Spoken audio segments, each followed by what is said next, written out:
ஏன்டா தலையில துண்டு போட்டு உட்கார்ந்திருக்க? கடன் தலைக்கு மேல ஏறி போச்சுடா. எவ்வளவு இருக்கு? 2 லட்சம். 2 லட்சமா?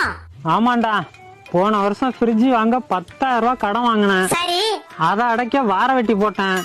அதை வாரம் அடைக்க முடியாம 20,000 ரூபாய் கடன் வாங்கினேன். இப்போ 3 கடன் ஆகி போச்சு. சரி, 3ஐயும் மொத்தமா அடைச்சுக்கலான்னு 50,000 ரூபாய்க்கு லோனை போட்டேன். அடைச்சியா? அடைச்சேன். ஆனா அந்த 50,000 வட்டியோட இப்ப 70,000 ஆகி போச்சு. அப்புறம் என்ன, 1 லட்ச ரூபா லோனை போட்டு அதை அடைக்க 10 இடத்துல கைமாத்தா கடனை வாங்கி இப்போ 2 லட்ச ரூபாயில நிக்குது. இந்த மாசம் டியூ கட்ட பணம் இல்ல. இப்ப என்னடா பண்ண போற? அந்த ஃப்ரிட்ஜ ஒருத்தவன் பாதி விலைக்கு கேக்குறான். அந்த ஃப்ரிட்ஜ பார்த்தாலே நமக்கு வெறுப்பா இருக்கு. அதான் இந்த மாசம் டியூக்கு அதை வித்து கட்டிப்பலான்னு பாக்குறேன். அதுக்கேண்டா ஃப்ரிட்ஜ் வாங்குன? 10 நாளைக்கு வேலைக்கு போயிருந்தா கடனே இல்லாம வாங்கிக்கலாம்ல. அந்த அறிவு இப்பதானே வருது. வந்துச்சுல்ல, போய் வேலை செஞ்சு கடன் அடடா. வேலை செய்யவே முடியலடா.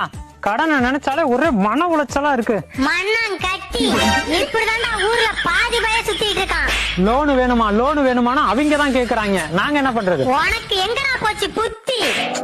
புத்தி இருக்குடா. இன்னும் ஒரே மாசத்துல 2 லட்ச ரூபா கடனை அடைச்சு காட்டுறேன்டா. ஏன் வீட்ல இருக்கிற நகையை அடகு வைக்க போறியா? அதெல்லாம் பேங்க்ல சேஃப்டியா தான் இருக்கு. அப்புறம் என்னடா பண்ண போற? அந்த வீட்டையே அடகு வைக்க போறேன். செருப்பு பிஞ்சிரும். மரியாதையா ஓடி போயிரு. கட்டையில போறவன கடன் இல்லாம இருந்து பாடுறா. எங்கடா போயிட்டு வர? சொக்கம் கொள்ளையில சோளம் எப்படி இருக்குன்னு பார்க்க போனவனற. அத சொக்கம் பார்த்து பாருடா. உனக்கு என்னடா அக்கறை? நீ எங்கடியம்மா போயிட்டு வர? கண்டம் கொள்ளையில கம்பு தெம்பா இருக்கான்னு பார்க்க போனடா. கம்பா? அவன் கூட எதுக்குடி வம்பு? சார் எங்க போயிட்டு வராரு? வெள்ளசாமி கொள்ளையில வேர்க்கடலை விளைஞ்சிருக்கான்னு பார்க்க போனயா? வெள்ளசாமி விளக்காமத்துக்கு வேலை வைக்க போறடா. ஏமா நீ எங்கேயும் போலியா? இல்ல ஓனரே. இவளை பார்த்து திருந்துங்கடா.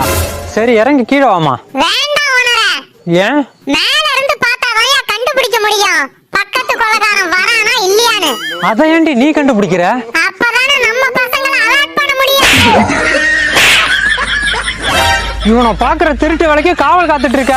இது திருட்டு இல்ல ஓனரே. அப்புறம் பிறர் பொருள் பிரியர்.